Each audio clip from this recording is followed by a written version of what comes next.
tonight. Big show. I'm excited. Lots of news, lots of big news. Our head story of the day is Sean O'Malley is absolutely cooked ahead of his big UFC White House fight. He's fighting Faraz Zahabi's brother, who is from Canada. And Sean O'Malley recently did an interview or a collaboration with MMA Guru, and he had a take that is so wild. It leads me to believe he is cooked bad. And I'm a big Sean O'Malley fan, so it hurts me to say this, but it needs to be said, guys. I know you're looking at the shirt. If you're a real one, you recognize the shirt. Okay, guys, you can get a real one shirt if you want one, but you gotta be a real one. You gotta have credentials. You gotta be subscribed and have notifications on. Also, Ariel Helwani is absolutely chopped. The Netflix card is chopped and screwed. Ronda and Gina fumbled the bag. But I do have some insight as to Ronda Rousey's potential Netflix deal details, which would explain why they have her on the card. And it's not just that she can generate eyeballs or money. It's something deeper than that, because my uncle, RIP, was Hulk Hogan. And I understand that the deal that they made when Hulk Hogan went over to WCW, a lot of the pro wrestlers were mad at what my uncle was making, but they didn't understand behind the scenes how much my uncle's presence opened doors for them. So we're going to get into that. If you guys are into MMA business and behind the scenes shit, dude, I got some insight for you on that. And then also, guys, in influencer news, Clav might not be the hero that we wanted, but Clavicular, in fact, might actually be the hero that we never knew we needed, but he might be the hero we needed. All right. And also, guys, in other influencer news, the good news. Larry Wheels got choked out at Extreme Couture, and there might be more influencers coming to get choked out soon at Extreme Couture very soon. So you guys are going to have some updates soon. I got some insight into that. Plus, tomorrow's live is going to pop off. So make sure you are here for tomorrow's live, guys. Tomorrow's live is going to pop. All right. So have notifications on. My name is King David MMA. I'm your host for the evening. It's so nice to have you here. I'm a professional MMA champion, a Brazilian Jiu-Jitsu black belt. I am a coach at Extreme Couture, so I have a little bit of insight. And for the sake of tonight's discussion, I'm also going to reveal to you guys that I'm Hulk Hogan's nephew. So I have some insight into some of the numbers behind the scenes in these businesses that may explain why things are happening that don't make sense, like why Ronda Rousey is headlining a Netflix card, guys. I know it doesn't make any sense because she hasn't fought in several years, and Gina Carano hasn't fought in 16, 17 years. So why on earth would they be the headliners? We're going to get into all that. And it actually makes monetary sense, even though it might be a rough one, this first one. They might not get the numbers they're expecting. But in tonight's top story, Sean O'Malley is absolutely cooked. Let me take a sip of this caffeinated beverage. I'm on like 777 grams of caffeine right now. This Whole Food soda should put me over 800. You know, and that's a good place to be. It's 11:20, 8 or 9 at night.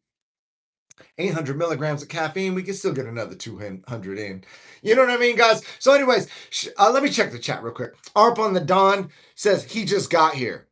The real ones. And then he hit us with a bunch of emojis. Shout out to Arp on the Dawn. And guys, let me do this real quick.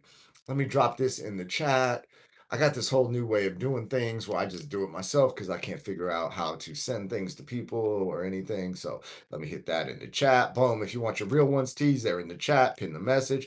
And send your coach to Studio Millions, guys. Make sure you check out Fight Circus, all that. I'm trying to be the most sponsored athlete in the history of YouTube, in the history of MMA, guys. So I want to look like a NASCAR, but like in the movie Ricky Bobby, Talladega Nights, where he had his entire windshield covered with sponsors logos. That's what I'm trying to do here. So this shirt is available for purchase. You can go check out Fight Circus on Instagram. Go to Studio Millions. Send your coach to Studio Millions. We're running it up over here, guys. Let me check the chat. About to watch your Josh Hokit video, dude. Yeah, that one's got people on tilt. People are upset about the Josh Hokit video.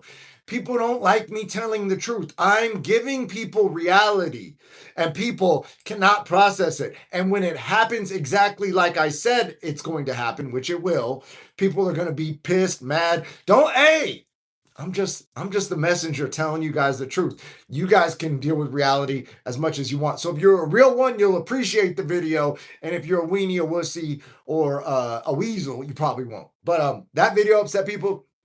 And also, when I strongly, 100% conviction, guaranteed Sean Strickland's victory over Hamzat, I said Sean was going to bounce his balls off Hamzat's head. I said I had insider info. I train at Extreme Couture. I see what Sean's doing. I see what Hamzat's doing. Like they train together. I know everybody on the team. I coach at the gym. I'm telling you guys, Strickland will win. I'm 100% sure. People got pissed. They were on tilt. That's not an opinion. I'm just giving them the facts. People can't handle the truth. There was a movie back in the day, and then it's a Tom Cruise and Jack Nicholson movie, and then he's like, "You want answers? You want answers?" He goes, "I want the truth." You can't handle the truth. You know what I'm saying? That's the truth. So if you're ready for the truth, hit the Josh Hokit video after this one. King David, let's fucking go. Fire emoji, fire emoji. Shout out to the Irish Assassin MMA in the building. Sean's on another level. Yeah, man. Sean is the man, right? I think Hokit gonna win versus my black brother. I hope Hokit wins, to be honest. Okay, rare interracial fight picking. Usually people align, other than white people. Listen, white people are cooked, man. They can't stick together for shit. That's a whole other subject. That's not what this video is about. This isn't about trying to foster unity in the white community in like a positive way, right? Like that's a whole other subject. But typically people, as I've noticed, tend to align with their racial background. So that's an interesting take that if you are black and you are picking Hokit over what's the name? The Black Beast. That's a hot take. That'll upset a lot of people. Make a video about that. People will get fired up. Listen, man, that's causing controversy right there. But yeah, so Sean O'Malley is absolutely cooked. Top story of the night. He was doing a collabo with MMA Guru, and I'm a big fan of Sean O'Malley's fighting, especially considering that I've trained with Aljamain Sterling. I have a video on this channel about training with Aljo and how good Aljo is. I actually tried to hit Aljo with the fadeaway that Sean O'Malley hit him with. Dude, I didn't land it. I got a new respect for Sean O'Malley after that because I was like, dude, you know how fucking precise you got to be to land this on this dude?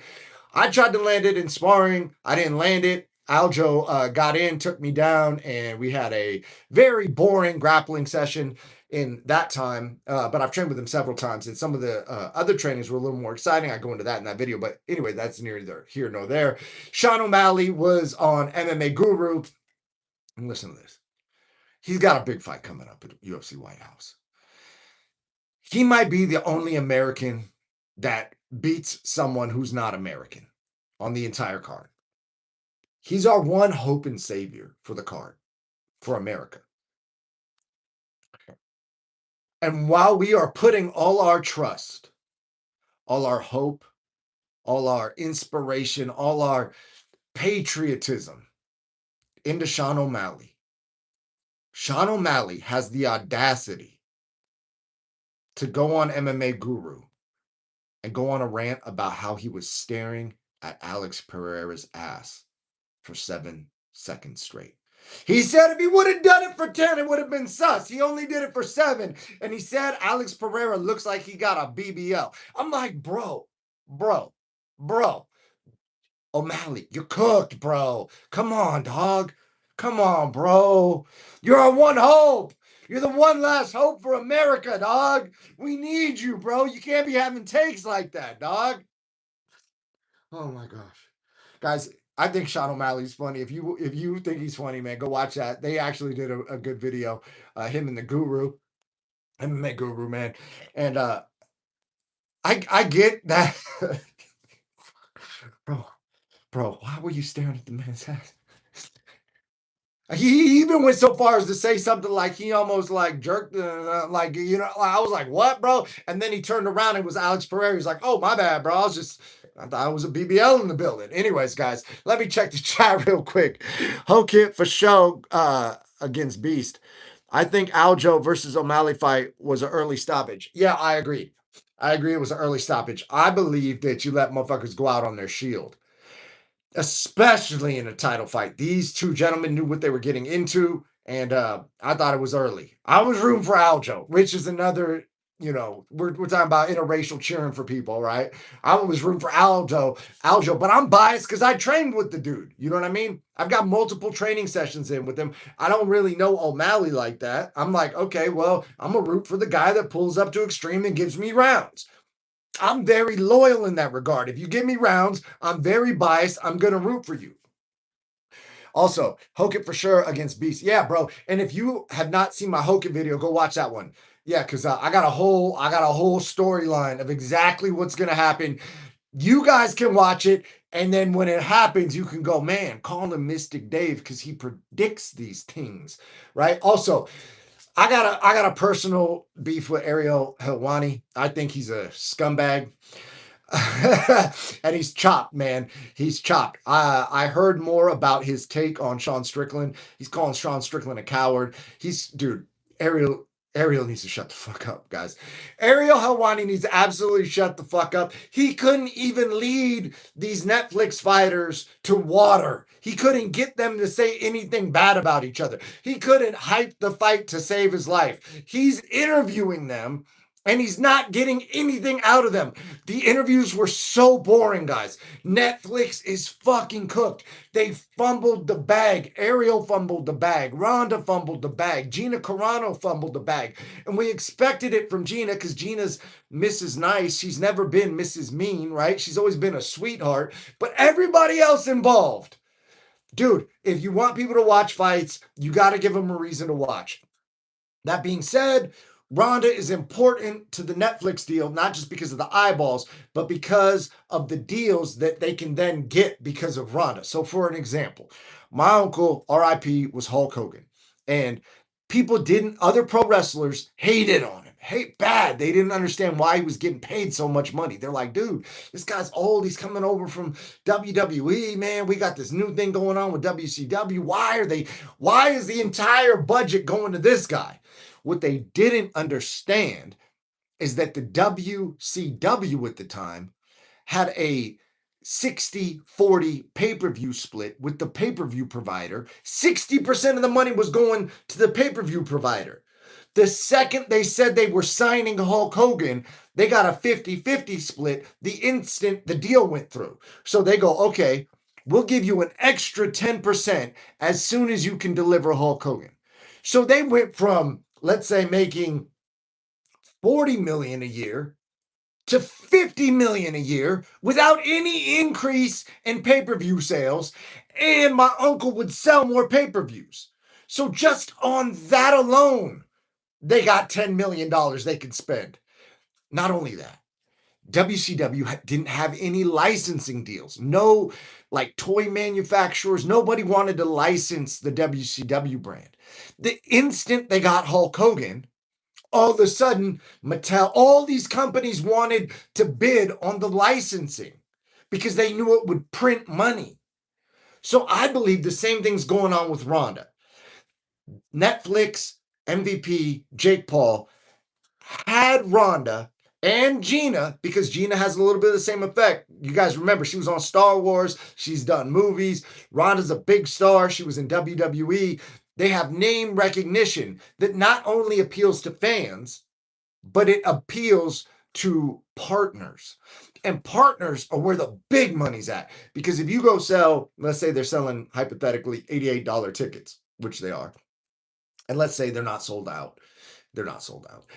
But let's say you bring Ronda on and you sell a bunch of extra tickets, or Gina, right? But like that's a one-time $88 times $88 times $88, right? You got to do like a lot of little small transactions. But if you go get one $10 million partner because they want to be in the Ronda Rousey business, or a $10 million partner because they want to be in the Gina Carano business, right? Now you did one deal, one transaction that brought in 10 mil. And you do a couple of those, all of a sudden it justifies the big money you're giving to Ronda. Now, Ronda still should deliver on views, which she's not doing. Gina should still deliver on views, which she's not doing. Nobody's listen. They're not gonna do the numbers they should.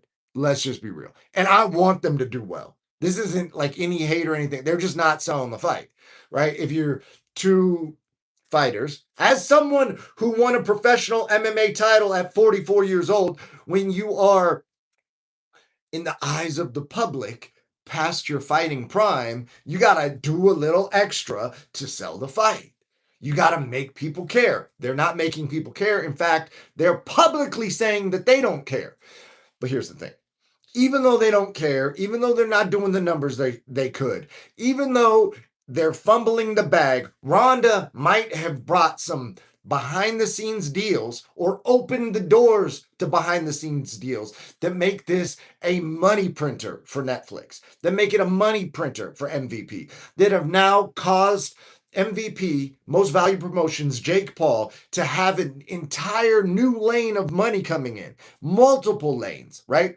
So while we're looking at ticket sales and views, these guys are looking at what the deals are going on behind the scenes, right? So that's a little bit of from my experience being related to Hulk Hogan, seeing how a certain subsegment of the population, let's say the other fighters, the other wrestlers, don't understand the deal, but they don't have access to the behind the scenes partnerships that are being made, right? So let's say they sign Ronda for one deal.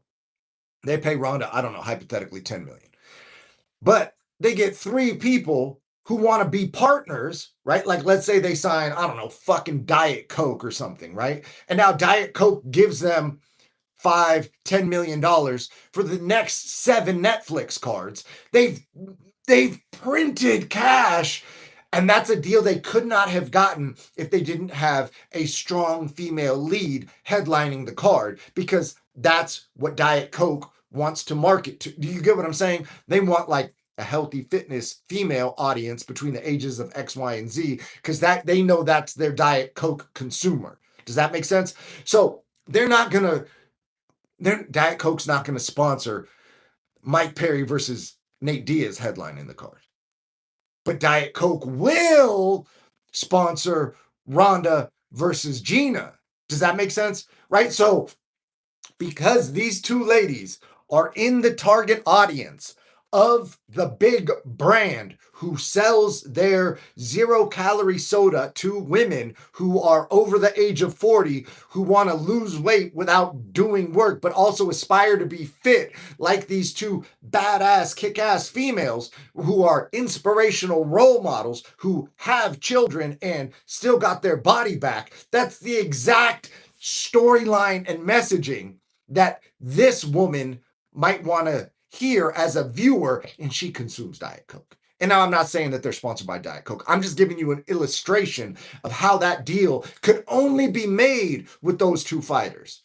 Even though the better fight is Nate versus Mike Perry, the better deal, the better key that opens the door, the better foot in the door is Ronda and Gina for a lot of these big brands, right? So that could be the motivation behind having these ladies up there as the main event, even though they're over here doing a love fest saying like, oh, it doesn't matter who wins, we're just besties, right? And so to the viewer, we're like disgusted. What? Why would you put these two chicks up here who aren't even competitive at this time? They're not in the landscape of MMA in regards to like becoming champions of any organization. They both say it's their last fight. They're besties. They want to match outfits and have slumber parties. Why would you put them up there? And what we're not seeing is the fact that Ronda might have already had a partnership in line, or Gina might have already had a partnership in line, and they brought them to the table. So now they're getting back end on the deal, Ronda or Gina. Netflix and Jake Paul, MVP, are happy because they have a new partnership. These two ladies have paid for themselves because the partnership paid their salaries, right? And any future partnership with these two, even when Rhonda and Gina are gone, that's just free money for the brand. Anyways, guys. Okay. All right, I'll chill. Let me read the chat. What's up? What's up? Hey, wait, what? Oh, your uncle was Hulk? That's amazing. My great uncle is the Iron Sheik. Dude, you're capping, bro. Is he really? Dude, that's wild. If that's true and you're on the chat and my uncle was Hulk Hogan and your great uncle was the Iron Sheik, that's like the universe conspiring right there. That's like serendipitous. That's serendipity. That's spooky actions at a distance, you know? Let me read. It's all about money, showbiz. Promotion 101. I agree that fighters didn't really sell this bitch. A few of the fights better be awesome. Otherwise, this may be one and done. No, really, no. Oh, snap. Okay, yeah. Shout out to Iron Sheik. Hey, man. And shout out to Iron Sheik for putting my uncle over back in the day. Because that's who my uncle won the WWF belt from originally. So, hey, man, I appreciate you, bro. Yes. Some people say I have a caffeine problem. I say I have a caffeine opposite of a problem. I really enjoy caffeine. Like I really like guys. This is I don't do any drugs or anything. I don't smoke weed. I don't do anything. I don't even do nicotine, guys. Although I'm starting to think I should, but whatever. I fucking love caffeine, guys. And the reason I started drinking caffeine because I was at MTV Fantasy Factory with Rob Dyrdek before he started doing ridiculousness. And he told us, it was me and my boy Jay. Jay is in Thailand right now, DJing for Fight Circus. And he told me, and DJ Sheepwolf, he said, I wouldn't be a millionaire if it wasn't for caffeine. And I started drinking caffeine that day, guys. So that's a little caffeine King David lore right there. And I wasn't drinking caffeine before that. So little backstory. All right, so on to the next. Speaking of big business, Clavicular, who has Kick paying $600,000 a month to clip his content, which is excellent for Clav because he's getting like 60,000 posts a month from Kick clippers, which I think is a genius business model for Kick, although it may be detrimental to society as a whole, right? To because then the algorithm's not really what you want. It's like what's being mass clipped, but they're not mass clipping because they find it ultra interesting. They're mass clipping because they're getting paid more to clip this person than that person. Anyways, that's another discussion for another time, guys. We've already done enough business tonight, right? We don't need to make this a whole business thing. We can have some fun too, and we can show somebody some respect. We can give somebody their flowers. And right now, we're giving Clavicular his flowers. And as crazy as that sounds, I believe Clavicular isn't the hero we wanted. He's the hero we need. And he proved that so he's going viral right now because he walked up on an adult actress doing a ball kicking session with a dude who is into getting his nuts kicked and degraded and embarrassed and all that. So this dude's getting degraded, getting his nuts kicked like hard, falling down and getting his head stepped on publicly. And our guy, Clavicular, steps in, checks the chick, says she's exploiting this man for views, which I found to be funny because Clavicular, come on, pot meat kettle, dog. You know what I'm saying? But he did it for a purpose, to protect this dude. And the coldest part of it all is this dude defended the chick. I love what she's doing to me, bro. But hopefully, this is why I believe Clav could be a hero in this situation. Hopefully, this shows other people not to do this. Do not get can we bring back men's self-esteem, like positive masculinity? Can we bring that back? Like, why are these dudes down so bad they're getting kicked in the nuts and their head stepped on publicly? Shout out to Clav for intervening, guys. if you haven't seen the clip, I mean, fuck, dude, maybe don't even watch it. This dude's just down so bad, man. But like, it's 2026. Let's inspire each other into ascending. You know what I'm saying? That's why I like Clavicular, because he's about ascending. So hopefully that clip saves somebody from the self-hatred that would cause you to get into a situation like that. Let's bring back self-esteem, guys. Let's bring back positive self-talk. You know what I mean? Shit. So, anyways, uh, yeah, Jake Paul was on. He was on a interview with Jorge Masvidal, and they got a little out of pocket. We're talking fight business. They started discussing a potential fight between Masvidal and someone on Jake Paul's promotion. The problem is Masvidal is still signed to the UFC. Jake quickly realized this, said we can't even have the discussion because honestly, guys, that discussion is technically illegal. So they were they were getting a little bit out of line on the interview today. But I would like to see Jorge Masvidal as a free agent. I believe that his time in the UFC, it's time for him to do some other shit. You know what I mean? And I know that he did the boxing match with Nate before, but I think Jorge's got star power. I think he can beat a lot of dudes. I'd like to see him in this Nate Diaz, Mike Perry mix because he did fight Nate for the original BMF. I believe that he never lost the BMF. They just stripped him of the BMF, right? So, like, technically, he never lost it. So maybe in one way you could see that he's still the BMF. Anyways, guys. So I was hoping they were going to do Jorge Masvidal versus Conor McGregor, but everybody's saying that that Conor's fight is going to be Max Holloway. And although I want to watch Conor fight, I do not want to see him fight Max Holloway right now.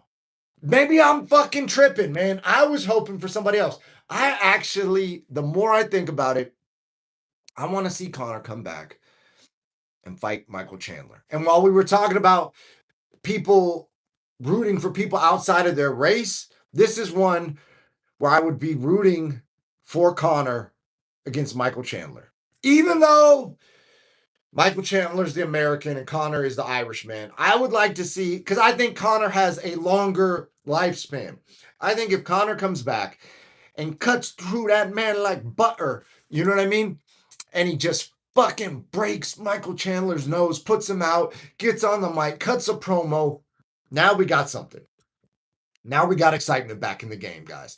Now MMA is back. Now the UFC is back. We can't rely on Sean Strickland only. We need Conor back. We need him to break Mike Chandler's nose. We need him to get on the mic. We need him to call people out. We need him to stir the pot. We need to get excited again, man, because this Netflix card ain't it. And these fucking UFC fight nights ain't it. Sean Strickland can't fight every weekend. Who else do we have? Poatan. I hope he beats Cyril Gahn. Bro, I cannot wait. Like, I would love for him to fight John Jones. I still have hope John Jones is coming back. I know, guys. I know. I'm naive. I'm too innocent. I'm too delusional. I get it. I'm into good vibes. I'm too positive, right? I know. It's a harsh, cruel world out there, and I just see the silver lining on everything, and I'm too hopeful. But I want John Jones to come back. I want John Jones to come back. I want Conor to come back. I want us to run it up this year. 2026, man. It's not even half over. We could just run it the fuck up. Imagine if they brought John back. Imagine if they brought Conor back and he just fucking KOs Chandler and he looks great. And then he takes that momentum into another fight. Dude, can you imagine? Can you imagine? And I hope this Netflix card does well, even though it's not going to. But you know what I mean? Like, fuck, dude. Anyways, let me read the chat. Conor owes that man a fight. Yeah, that would be good too. That would be good too. Even the story of Chandler sitting out for a couple years. in his years where he didn't have too many years left, and he finally gets the red panty night he wanted, and he gets a chance to prove the world wrong, and he gets a chance to show that he can beat Conor McGregor. And whether he can or he can't remains to be seen, but that's the thing about fighting. We can think whatever we want. We can think that he's going to get stomped. We can think that he's going to get KO'd. We can think he's going to get escorted out of the building on a stretcher into an ambulance and taken to a hospital. And Michael Chandler has the right to prove us all wrong. That's the beauty of the sport. So I'd love to see him get that fight. All we got now. Wait, who? Reason? Reason what? Hi, everyone. John Hogan in the chat. Okay. John Jones would be cool. I don't know if you guys are dropping emojis that I'm not able to read because of my chat interface or whatever. Who would win, Prime Dillashaw or Sean O'Malley? Dude. Man. So I don't like Dillashaw, guys. I'm friends with a dude named Chris Holdsworth. And Chris Holdsworth was the fucking man. I trained with Chris Holdsworth for years. Chris Holdsworth was coaching the gym that I was coming up at. Back in the day, it was called Cobra Kai in Las Vegas. And Holdsworth was fucking awesome. Holdsworth won the Ultimate Fighter. Holdsworth was undefeated. And Holdsworth, his career, although everyone who ever trained with Holdsworth said, dude, this guy is the 135-pound champ. He just hasn't won the belt yet.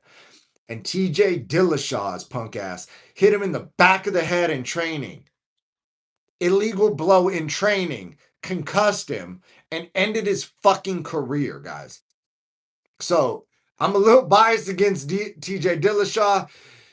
So that one's hard for me to pick, honestly. So I'm going with Sean O'Malley because fuck Dillashaw, bro. I ride with Chris Holdsworth. Let's fucking go. Oh, yeah. Risen in Japan.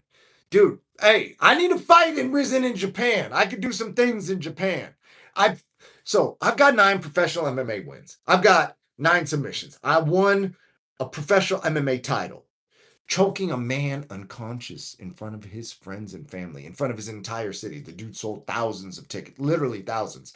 When I came out, they were chanting this man's name. The whole crowd, it was reverberating through the building. I was getting booed, and I put him to sleep and begged the ref, please, he's gonna die. You have to pull me off of him. He's unconscious. He's gonna die. And the ref finally believed me and pulled me off of him. And as I sat there looking at that bleeding, unconscious man and the crowd screaming at me, you held it too long. You held the choke too long. What remains to be misunderstood about my 9 submissions is that I've never shot a takedown in my life. People think I'm shooting on these guys. I don't shoot. They shoot.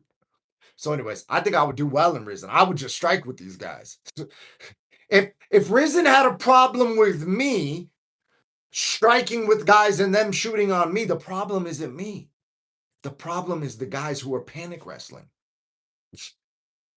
Shoot a takedown, bro. Dude, I haven't shot a takedown in 15 years, bro. Come on, dog.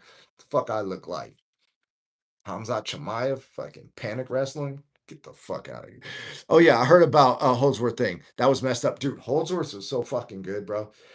Holdsworth is like the legend that you hear about Whispers in the Night. Like anybody who was around at that time, dude, it was just a matter of time, you know? So it's tragic. I'm sure, honestly, if we're being real, TJ probably regrets it. I'm probably going too hard on TJ. I have a tendency to go too hard on people. I have a tendency to be too real. I'm a real one. That's why I rock the shirt. That's why I made the shirts. You get what I'm saying? I'm like, I live it. Like, if I fuck with you, I fuck with you. And if I don't fuck with you, I don't fuck with you. It's very same thing when I pick fights. I've told you guys, I'm not Mr. Middle fucking line fence sitter, right? Even right now, who the fuck knows who would win between Prime Dillashaw and Sean O'Malley? Great question. Fuck it, Sean O'Malley. I'm picking a side. I pick sides. I take fucking sides. And I ride with the people that are real with me. So anyways, it's more than a shirt. It's a fucking mentality, guys. Anyways, also, I do have a question for you guys. I do have a question for you, right? And I've been thinking about this a lot. So I recently took a road trip with my girlfriend. We drove from essentially LA all the way to Florida. It was fucking epic. We did everything, right? Stopped at White Sands. We were in Austin, Texas. We saw the La Brea tar pits in LA. We went down to Sedona. We did it all. We were in an alligator lake on a log. You know what I'm saying? Like like things that the park rangers are forbidding us from doing. We're doing, right? So, anyways, have you guys ever been to a Bucky's? Am I tripping, man? Is that like the fucking thing to do? I don't know why Bucky's brings me so much joy, but I know like whenever I'm in the South, I stop at fucking Bucky's, guys. Like, and I don't know why I wanted to talk about this tonight, but I really like feel like if you get it, you get it. Like it's one of those things, like if somebody doesn't get it, then I'm like,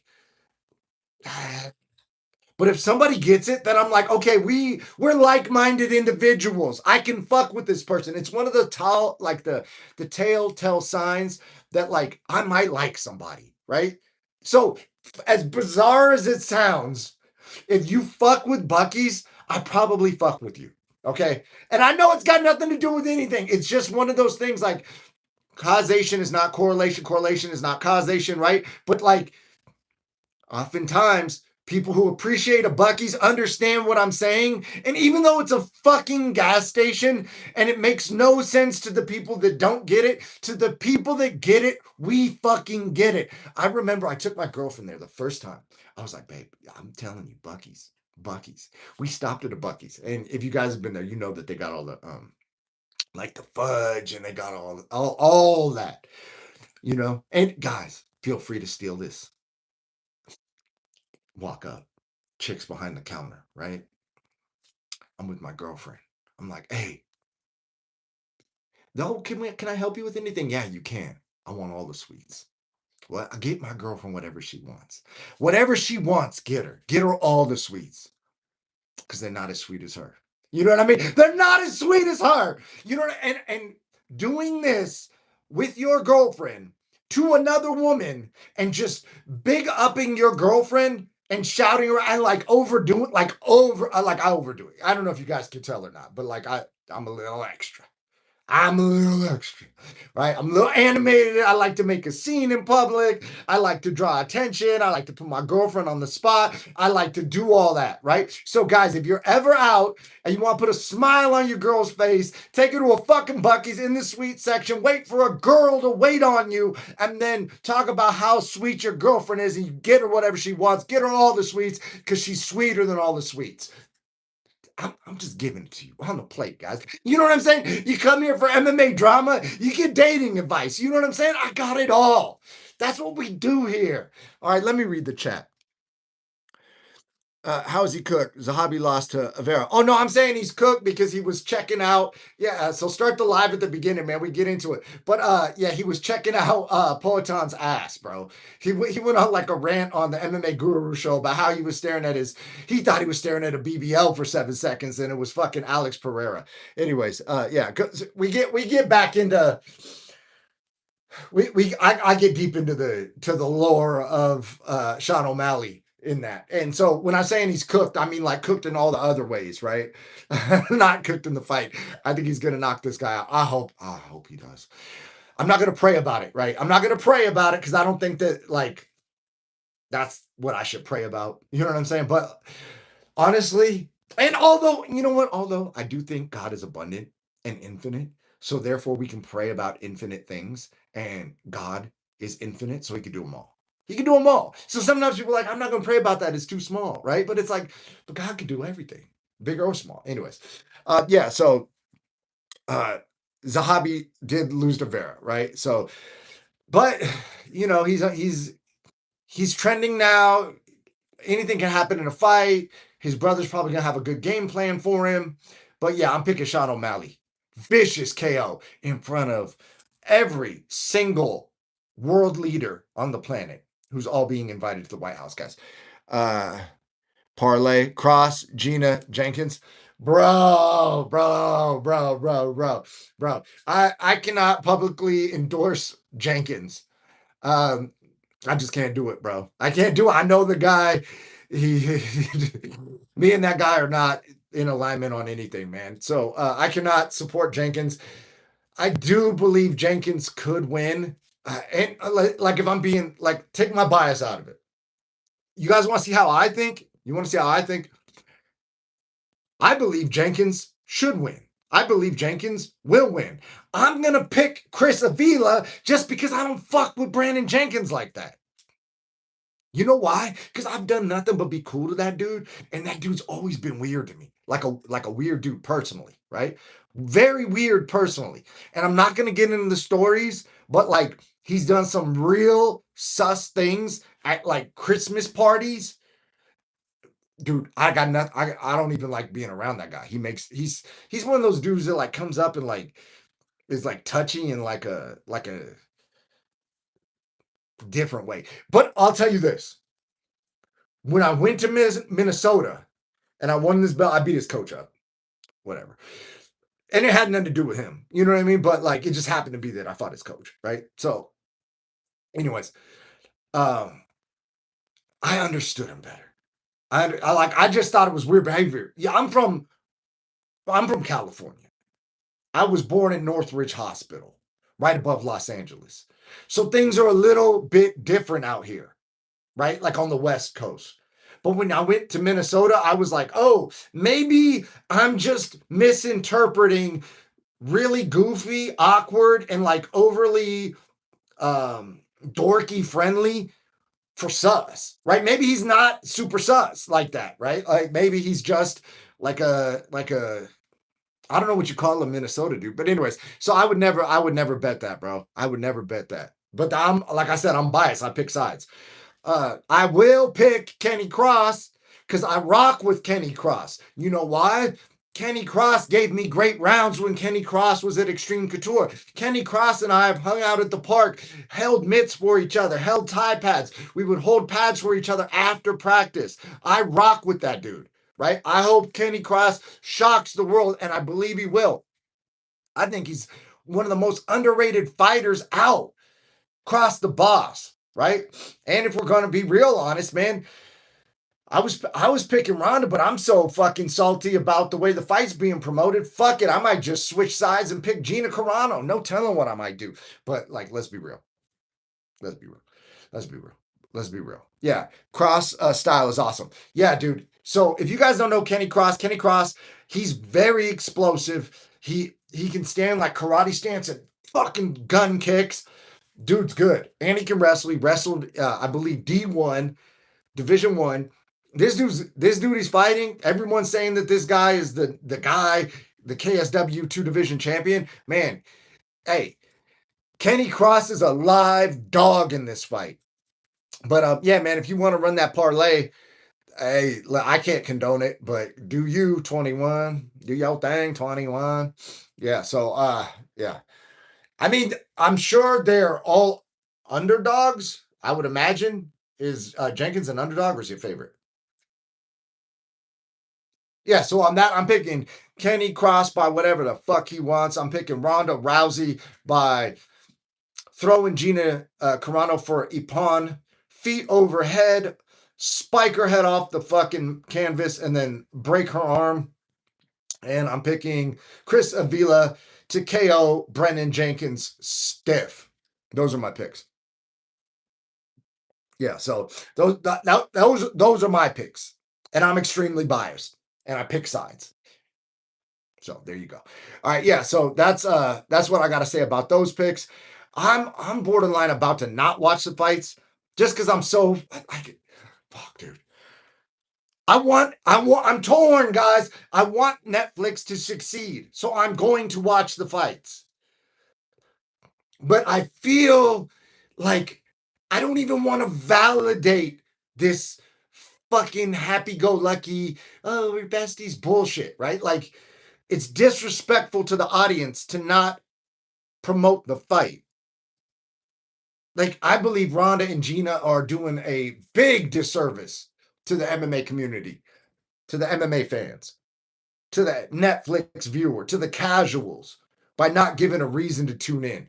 They're going like, hey, we got big names from what we did in the past, so we know people are going to tune in. Hey, well, maybe they won't. Maybe they fucking won't, right? So, anyways, I hope they do, but that's just the pot. That's the good vibes in me, right? Like that's the staying positive. But like and this is what I'm saying, right? There's two wolves in your brain, right? There's the good wolf and the bad wolf, and which one wins? The one you feed, right? So I'm feeding the good energy. I hope the show's successful. I'm gonna tune in. I know it's not what I should do. I should be bitter and mad and say fuck them for not promoting the fights and just they're not getting my fucking eyeballs. But hey, listen, I like to help people succeed. I like to send good energy people's way. So I'm gonna watch the fights and yeah, I mean I'm picking, dude. I go Nate should win. Nate could make this a very easy fight. Mike Perry's grappling is not at a world class level. Nate's grappling is at a world class level. This could be a very straightforward fight. I believe Nate's not going to do that. Nate is the underdog. Mike Perry is the favorite.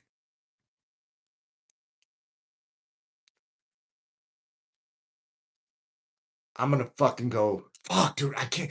It's so fucking challenging.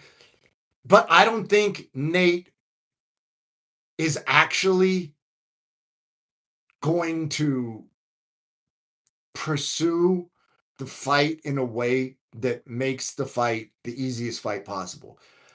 I think Nate is going to try and strike with Mike Perry, allowing Mike into the fight. I think this is very bad for Nate. Fuck, dude. Nate should win. Mike Perry will win. Mike Perry by KO. I know that's a hot take because Nate has never been knocked out by a punch before. Mike Perry's going to be the one to do it. I think Mike Perry's momentum is going in one direction. I think Nate is showing up with a different energy than he's had in the past. I think Nate is already sleeping on silk sheets. I think Mike Perry is hungry for what everybody's got, and I think Mike wants the opportunities. I believe they brought Nate in hoping that he beats Mike Perry so they can set up the Nate versus Jake Paul MMA fight. I believe that's the direction that this Netflix is going. I believe that Mike Perry is going to spoil that. But then it's Nate versus Conor in UFC. Is that what we're doing? Nate, they're going to re-sign Nate off a loss. Fuck, dude, there's so much on the line. And I'm over here giving you guys more reasons to watch on accident than these two are. Anyways, let me read the chat. Perry by cut. Yeah, he'll probably cut him. You're probably right.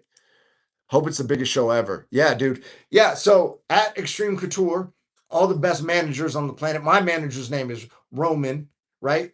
Roman Athletic Institution, right? Guys, go learn about him.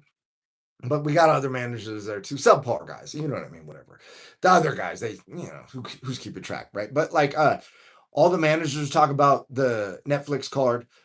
Dude, so many fighters are hoping the card succeeds because they want to fight for Netflix. They don't even want to fight for UFC anymore. They're like, dude, I can go fight on Netflix. I can get paid big money. Dude, fuck going on Contender Series and fighting some hard ass dude who's fucking 11-0 for 5 bands or whatever the fuck they pay. Dude, yeah. Or you can go get 6 figures plus another 6 figures in sponsorship and fight on the fucking YouTube undercard of the Netflix show. Again, some dude, like Jenkins' opponent is Chris Avila. Chris Avila is 8-9, 8 wins and 9 losses. That should be a very straightforward fight. Like, and to get paid over $100,000 to fight a guy that's 8-9, dude, like, come on, man. To get paid 100 bands in the UFC, do you know who the fuck you gotta fight? It ain't a guy that's 8-9. I'll tell you that. It is, dude, not only is it not a guy that's 8-9, it's not one fight. You've got to like fight real savage animals to get to the point you're making 100 bands a fight. Nate got this. Round 4 sub. Or he goes to sleep. Dude, Nate should have round 1 sub. But is Nate gonna attempt to grapple? That's the question. That's the fucking $1 million question. Oh, dude. And maybe Mike Perry has somehow gone from borderline novice grappler all the way up to fucking world-class grappler in 6 months, because let's be real, he wasn't grappling the whole time he was in bare knuckle, right? He wasn't like, hey, you know what I'm gonna do to train for my bare knuckle fights? Go to fucking jujitsu class. He wasn't doing that. Doesn't even make sense. Why would he do that? But now he's got a big money opportunity, fight Nate, big card, get himself promoted, right? If they get into a tie clinch situation or a collar tie, Mike Perry can be very vicious there with grappling with strikes standing in a collar tie, because that translates directly from bare knuckle, which he's been training for. But the second the fight goes to the ground, Nate should have it over and done, 30 seconds to a minute. I don't think the fight's going to the ground. Call me fucking crazy. I think they're going to stand up. They're going to try and trade with each other. You know what? I think that's the best take I've heard, is that Perry by cut. He probably will cut him. Nate's got a lot of scar tissue. Perry's going to land on him. Man, that I didn't even think about a cut. I'll go Perry by cut too. I thought it was going to be the first KO, but he's probably going to get a first TK. He's going to TKO him, be the first person to TKO Nate with hands, and it's going to be stopped over a cut. That's exactly how that fight's going to go. All right, guys. So anyways, that's the live. I love you guys. Make sure you cop your real one. Sure, but only if you're a real one. If you're a weenie, you can't even rock this. Okay? No weenies allowed. No wussies. Okay? No turkey necks. No chicken heads. Real ones only. All right. Link is in the chat, and I will put it in the description later. And make sure you send your coach to studiomillions.com. Studio Millions are packed. Dude, it's print money, essentially. Allegedly. Results not typical. Anyways, but yeah, so if you got a coach there, we'll love you for it. And yeah, I will see you guys tomorrow. We got a very, very big show for you guys tomorrow. Very big update. All right, guys. I love you. Peace.